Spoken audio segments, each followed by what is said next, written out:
She's irreverent, she's indomitable, and ready to laugh at everyone and everything, including herself. She was very self-deprecating. And that's one of the reasons she was loved in the U.S., but she was loved widely around the world as well. So let's bring in editorial producer Nadia Bilchik. And Nadia, she did have some very famous fans around the world. And you said irreverent. She was so irreverent that you might find it surprising that one of her greatest fans and friends was Prince Charles. Prince Charles and Camilla. She was actually at their 2005 wedding.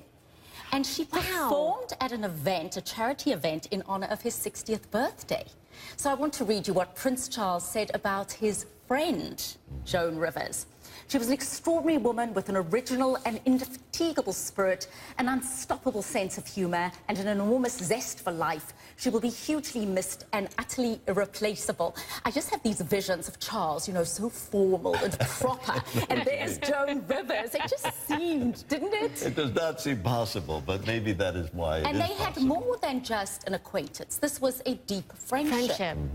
And then London Transport is my all-time favourite because they pay tribute to Joan Rivers, but also take a slight dig at her. They say, as a tribute to the late Joan Rivers, part of the station will be gradually replaced over the next 40 years.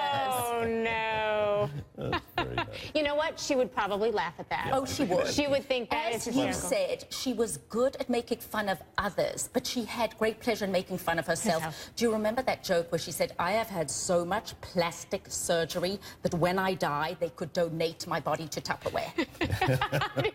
That one. You know, well, and you have to think, I mean, she did not, when we were talking about the instructions, the wishes that she wanted for her funeral, this was not something she wanted to be sedate. No, she did not want to be sedate. And before we get to her wishes, can I tell you what Benjamin Netanyahu said? Yes, I'm sorry. Just because Prime Minister, no, not at all. We have to get to that. But just because he said Joan Rivers brought laughter to millions around the world and was proud of her Jewish heritage and a vocal supporter of the State of Israel, we miss her deeply and we send heartfelt condolences to the family.